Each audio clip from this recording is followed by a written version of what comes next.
अच्छा, मतलब ये 16 तारीख की जो तारीख लगी हुई थी, इसके पहले 3 जुलाई की थी, तो 2 जुलाई को ही आ गया मैटर। कभी 3 जुलाई का रहता था, 2 जुलाई को आ गया मैटर। आज 16 को नहीं आई तो इससे हतोत्साहित होने की आवश्यकता नहीं है, घबराने की जरूरत नहीं है। कोर्ट सही दिशा में काम कर रहा है, और इसे ये भी नहीं कह सकते हैं कि आरोपियों ने इसे मैनेज कर लिया है। ये भी कहना हमको लगता है कि जल्दबाजी होगी। अगर हमारी सुनवाई नहीं हो और टलती रहे वो अलग बात है।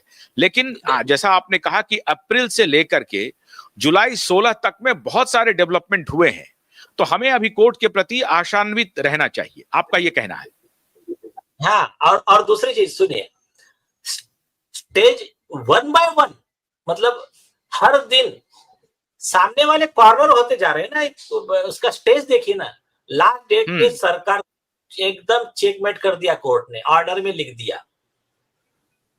तुम पूरे इंस्ट्रक्शन लेके आ जाना। अब सारे पॉइंट पे इंस्ट्रक्शन उनको लेके आना है, उनके पास में अभी कुछ कोई ऐसा मतलब एक्सक्यूज ही नहीं है, हो गया। आदित्य ठाकरे के उन्होंने अपने को ये दे दिया ऑफिशियल कोर्ट में, उसका इंटरवेंशन का एफिडेविट।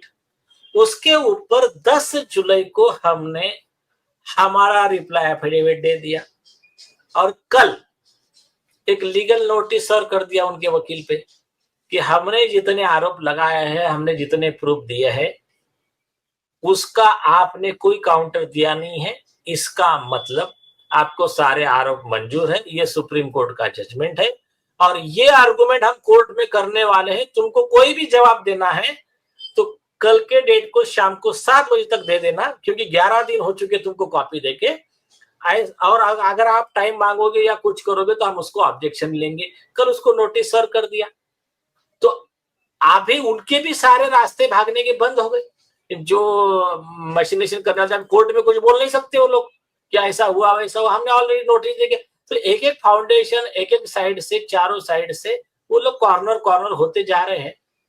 आप ऐसा मान के चलिए कि मैटर आज बोर्ड पे रहता, वो एक टाइम मांग लेता, सरकार बोलता एक डेट और दे दीजिए, तो वैसा एडजर्नमेंट हो जाता। तो ये तो थोड़ा बहुत चलते रहता है। इतना इसको वो किस रूप में सेलिब्रेट करे? क्या इसे ये माना जाए कि ये कोर्ट की स्वाभाविक प्रक्रिया है, उसके तहत ये मैटर नहीं आ सका? हमारे लिए ये बहुत महत्वपूर्ण मैटर है। हो सकता है कि कोर्ट की निगाह में कोई और दूसरे मैटर हो, उनको वो महत्वपूर्ण मान रहे हो, तो ले लिया है, तो बेनिफिट ऑफ डाउट हम कोर्ट को देते हैं।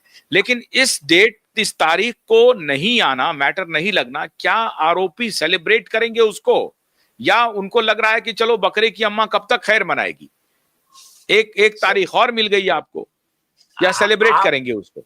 आप नेट पे चेक कर लीजिए, मैं आपको भेजा है सुप्रीम कोर्ट के, हाई कोर्ट के जजमेंट। कई बार होता है ऐसा, मैटर बोर्ड पे नहीं आता, फिर ऐसा 2-4 बार कंटिन्यूस होगा तो फिर कोर्ट क्या करता है, रजिस्ट्री के खिलाफ में एक्शन ऑर्डर करता है कि भाई आप जवाब दो कि हमारे ऑर्डर के बाद में भी आप। तो ठीक है, लेकिन अच्छा। हाँ, लेकिन ये क्या है, अभी मतलब एक डेट पे हो गया करके ऐसा हम तुरंत ब्लेम नहीं कर सकते। लेकिन आपको मैंने भेज के रखा है कई ऑर्डर से, आप नेट पे चेक कर लो। सुप्रीम कोर्ट ने कई मैटर में ऐसे एक्शन लिया, मतलब यहाँ का छोड़ो, अडानी का केस जो था, आप नेट पे चेक करो। अडानी पावर का जो केस था राजस्थान वाला, कंज्यूमर वाला, उसमें एडवोकेट दुष्यंत दवे तो बोले आपके ऑर्डर के बाद में भी मैटर लिस्ट नहीं हुआ, सुप्रीम कोर्ट के ऑर्डर के बाद। तो बोले आपका रजिस्ट्री आपकी ऑर्डर कंप्लाई नहीं कर रही। तो कोर्ट ने बोला ठीक है, एक बार पूछ लेते हैं तो अगले डेट पे फिर उनको नोटिस निकालेंगे। इस तरह से वो है, ठीक है, कोई बात नहीं। तो अच्छा, तो मेरे अपने पास ये अधिकार है ना कि अब जैसे पिछली बार भी तनवीर निजाम जी ने जाकर के ये इंटरवीन किया था कि हमारा मैटर नहीं आ रहा है, और तब जाकर के एडवोकेट सारंग जी ने कहा कि इमीडिएटली आप इनको दीजिए, रजिस्ट्री को दीजिए, और जो बेस्ट पॉसिबल डेट है, अर्लीस्ट, वो आपको मिलेगा। क्या इस तरीके से हम लोग दोबारा जा रहे हैं ये कहने के लिए, हमारे एडवोकेट कोई जा रहे हैं ये डेट लेने के लिए कि आज मैटर लिस्टेड था लेकिन आज मैटर आ ही नहीं सका अदालत की सुनवाई के लिए? नहीं, उससे आगे का एक स्टेप करने वाले हैं। अच्छा। हाँ, सिर्फ, लेकिन अभी मैं अभी बोलूंगा नहीं। हमने बोला कि उनकी भागदौड़ शुरू हो जाएगी। अच्छा। तो कैसी बात कर रहे हैं यार हम उनके आरोपियों को यार। अभी कुछ नहीं हाँ, बचा आरोपी मेरे। साधारण आरोपी नहीं है, सर्वशक्तिशाली आरोपी है, इसमें कोई शक नहीं है। मैंने सर्वशक्तिशाली वगैरह कुछ नहीं है, लेकिन जो भी है पावरफुल है। तो हम्म। उनका क्या है, उनके पास सर्वशक्तिशाली में, तो ऊपर में भगवान भोले हैं। तो उनका क्या है, अभी हम कुछ बताएंगे कि हम ये कर रहे, तो वो उसी अथॉरिटी के पास वो पहुंच के, अरे साहब थोड़ा सा, तो जो भी रहता वो कर सकते हैं, तो हम बताएंगे नहीं अभी हम क्या कर रहे हैं। तो अभी अच्छा।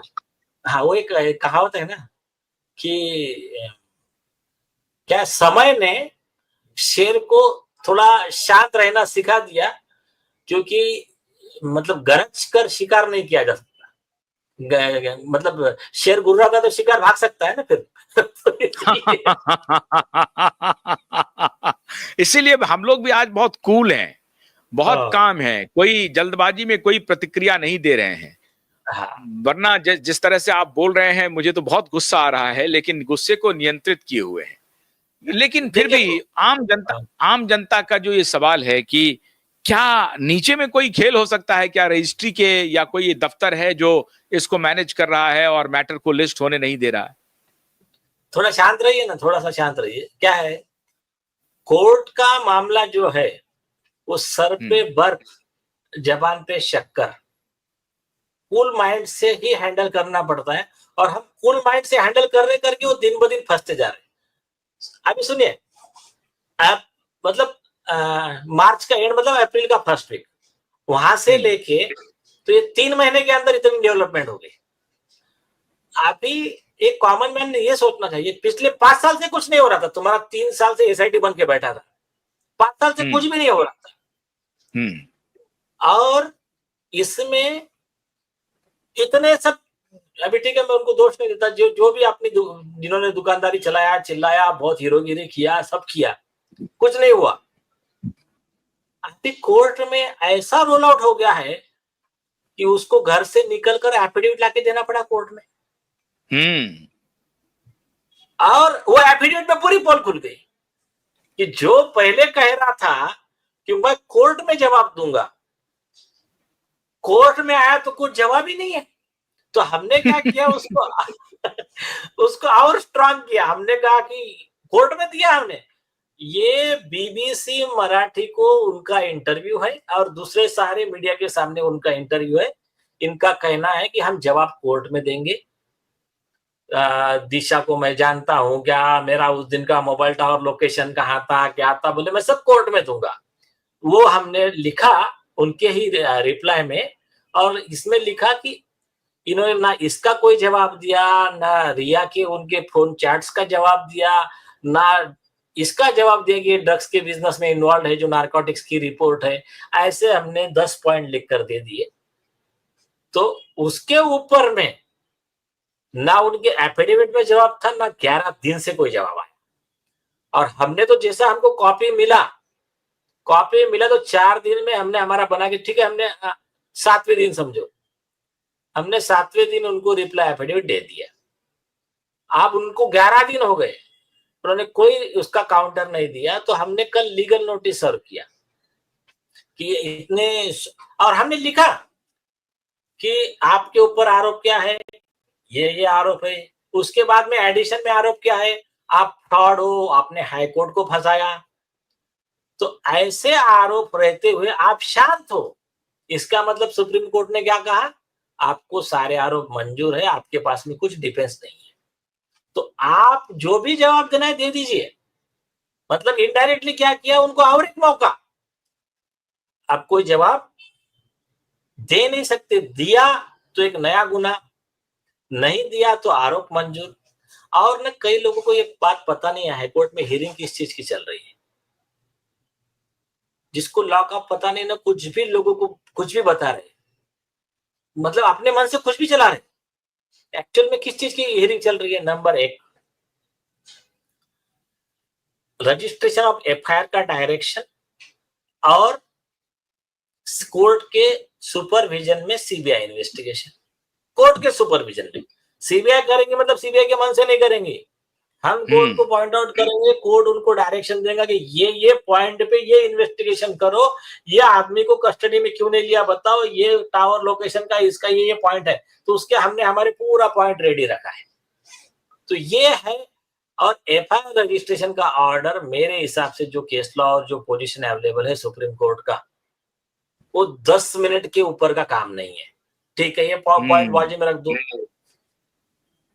उसके आगे का इंपॉर्टेंट केस चल रहा है कोर्ट में, ये बहुत कम लोगों को पता है। वो ये केस चल रहा है कि आदित्य ठाकरे और उसके वकील के खिलाफ अरेस्ट वारंट निकाल के उनको कस्टडी में लेने का, आए वो जो शैलेंद्र नगरकर है उसको और सरकारी वकील को कस्टडी में लेने का, कंटेम्प्ट में इनको जेल में भेजने का, उसका हियरिंग है।